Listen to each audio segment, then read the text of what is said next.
At ito po yung update sa Mount Canlaon, no. Ayan, nagpapakita po siya ngayon. Kasi madalas po yun, nagtatago.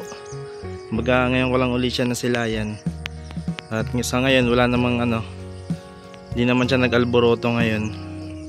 Ayun po yung update sa Mount Canlaon, no, sa mga ilang nagtatanong, no, sa comment section.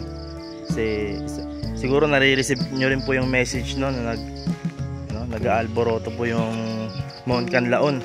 Ayun din po, madami pong nagme-message, ang dami pong message rin ni NDRRMC, no. Pinag-iingat po tayong lahat, no, kasi kung saan bahagi yung message po ni NDRRMC sa Timog, Silangan, yun, Kanluran, na pagpatak ng Abo.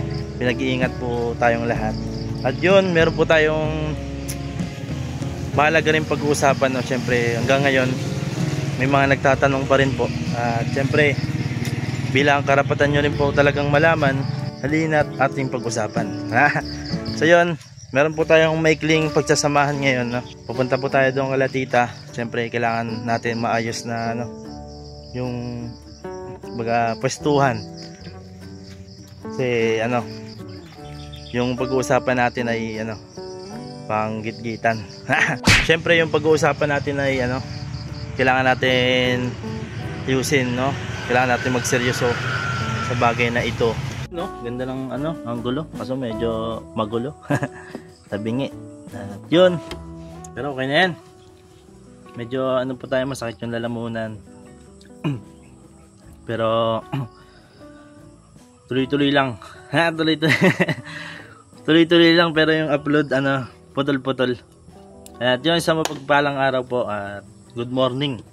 Good morning po sa ating lahat. Ngayong araw ay yun, pag-uusapan po natin pinaka-topic talaga na ito, no? Kung bakit ako lumisan, no? Pag umalis dun sa KB Farm. Yun, pinapangunahan ko, ito ay wala pong wala na akong samaan ng loob. Ito'y pawang katotohanan lamang. At syempre kaya ako rin to na i-vlog kasi yun nga, napaisip din po ako, no, kung halimbawa ko sila Kuya Intoy, no, shoutout sa kay Kuya Intoy sa Kagwang Intoy official. Na syempre patuloy rin po tayo nagsusupport po sa kanila. At kung nagpahayag sila, no, syempre tayo pa kayang maliit na YouTube channel lang tayo. Siyempre, yun, kahit papaano, yun, sa side ko, bilang meron na akong channel, siyempre, ba naman na maiparating ko naman na sa inyo, yun, kung talaga yung pinaka, yun, kung kaya natin sabihin ng per punto, no, yung bakit tayo umalis, no, bakit tayo lumisan. At yun, umpisa natin. Pag-usapan natin saan ba tayo mag-upisa. Yun, siguro unahin na natin yung mga kung sakaling mga naisip kong mga negatibong paraan ng mga nagko-comment. No. Haba. Kumain na po. At yun, mga negatibong comment na maari nating masagupa. Halimbawa ng yun nga, umalis na naman, wala namang bago, sawa na kami. Siguro may mga ganun, no, may mga lumalabas sa ko, no? Siguro yun nga, kung papaliwanag pa ba natin yung unang nangyari kung bakit, no, lumisan na naman tayo sa pagkakataong ito, kung bakit tingin po ninyo na yun, umalis na naman. Kasi nung una naman kasi talaga, yun, sabihin na natin ng per punto kung kaya, no. Yung unang pag-alis ko po ay yung pagsuspindi sa akin, no. Sinuspindi ako sa paraang naging maselan po yung pagiging mabait. Di po mabait, pagiging tahimik. Naging maselan po yung pagiging tahimik ko sa pagbablog, no, nung una. Kumbaga, para sa akin lang, sa side ko, no, kumbaga di ko nagustuhan, no, at yung parang onting may sama ng loob, pero syempre sa una lang naman yun, no? Hindi natin nagustuhan yung pagsuspindi ng pagiging tahimik ko sa pagbablog, no? Sinabay tayo sa suspindi ni Cyclops nung una, no? Pero wag nating balikan, binalikan ko na nga eh. Kumbaga, syempre, kailangan pa bang ipaliwanag nung una para malinawan din po yung iba. At yun, meron pang tayong sasagutin na comment. At yun, meron din kasing nag-comment, no? Siguro alam din ng mga nagko-comment na ng negatibo. Alam din ng mga, kumbaga sabihin natin, basher. Pero ano naman yan, normal naman po yan. Maraming hindi sa atin papabor. Siyempre meron pa rin hanggang ngayon, no, mananatiling nakasuporta. At yun, salamat po ng marami sa inyo. At ito, lahat po yan sasagutin natin. At sa mga nagko-comment na ito yung negatibong comment na sinadya ko raw, no? Kumbaga nagkaroon ako ng YouTube channel kasi meron na daw, umalis na raw ako. At yun, isa rin sa yun natin, no? Kung bakit nangyari yun. Yun, tayo, syempre way back lang natin saglit. Nag-vlog po sila kuya, diba, isa-isa po kaming umalis ng mga Kagawang Junior, no? Yung mga naging kasag noon. Ako po yung pinaka last. Ang nangyari po, no, nag-vlog po sila kuya ka-business sa vlog po ni Papa Dins.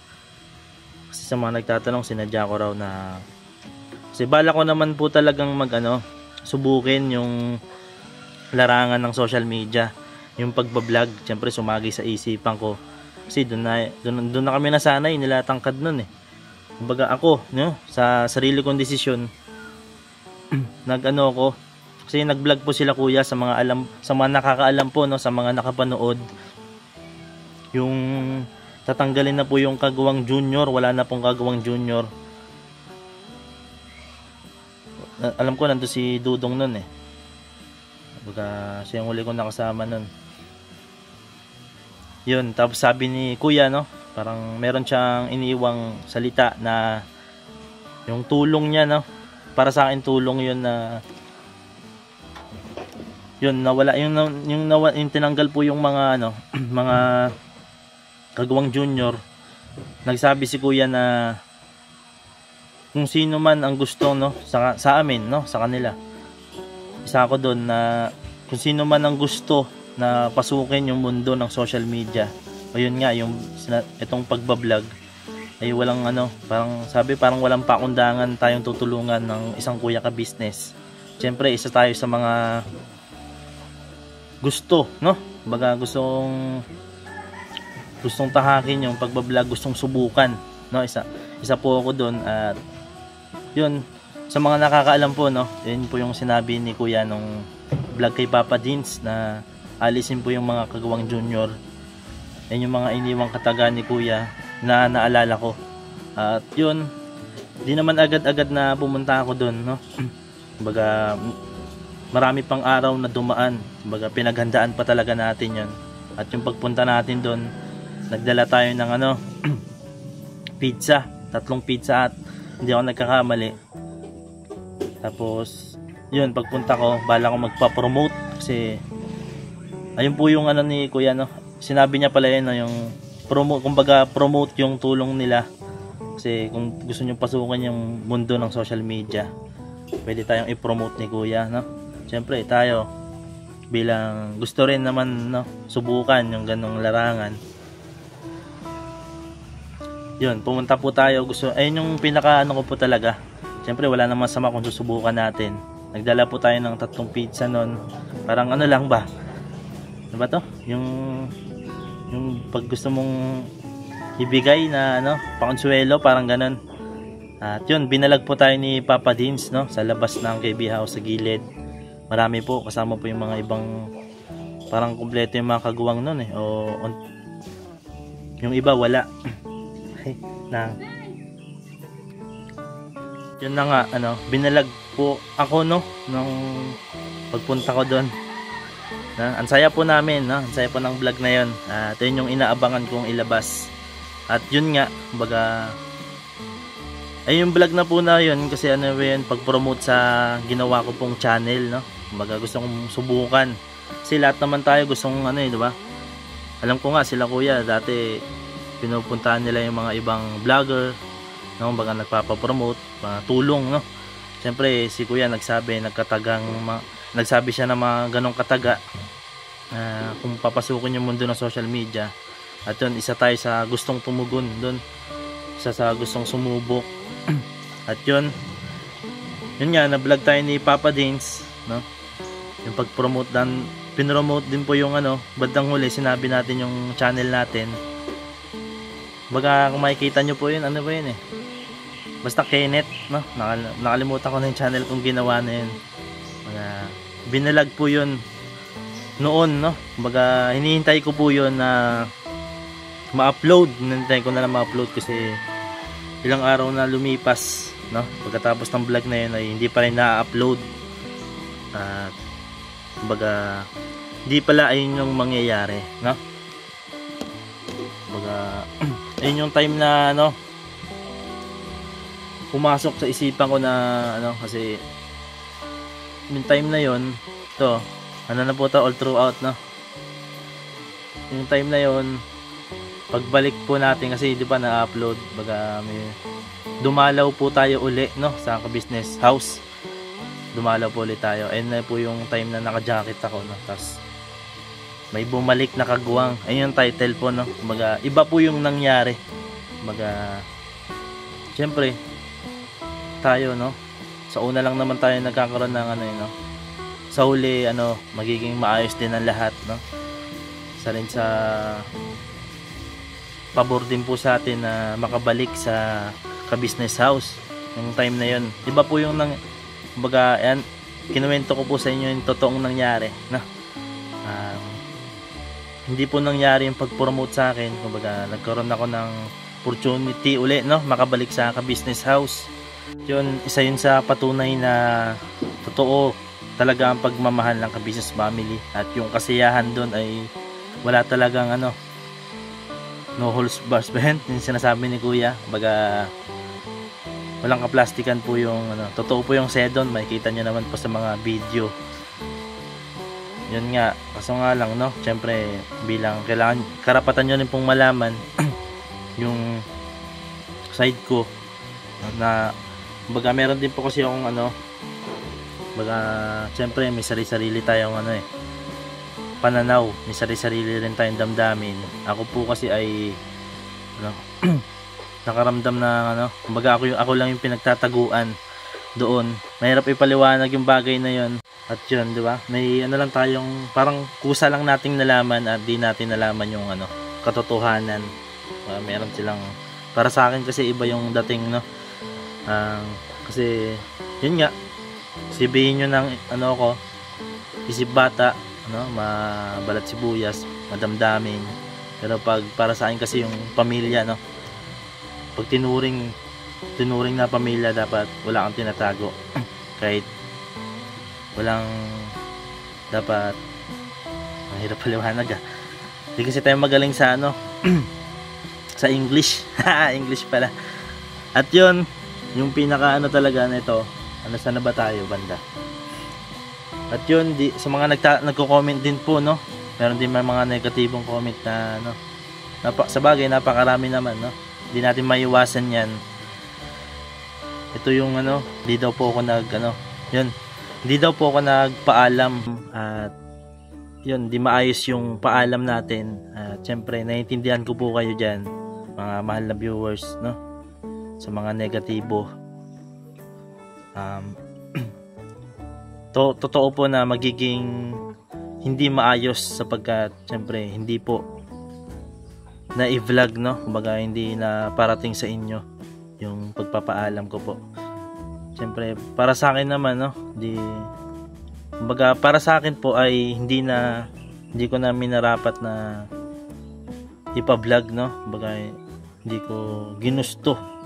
Kasi yung pagpaparaan ko ng pagpapaalam, no, yung nakausap ko po si Papa Dins. Baga hindi na para i-tiyempo pa na gusto ko magpa-vlog, no? Hindi ko na, kasi para sa akin naman, pag kasi napakalawak po kasi ng na yan, pag yung baga issue, issue po kasi yan no? Kasi pag ganyan, alam ko ng marami ng kalabasan yan.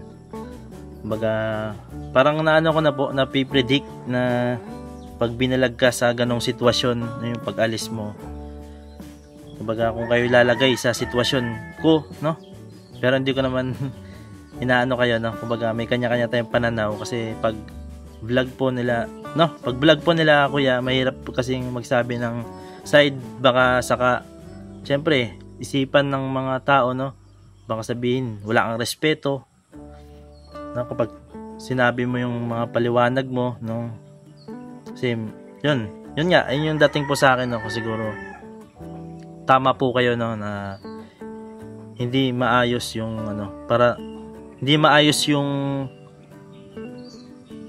pinarating ko po sa inyong pagpapaalam ko po. At yun, sana maliwanagan po kayo kahit papano, At yun, ito yung sunod-sunod po yung sasagutin nating question, ito yung pinaka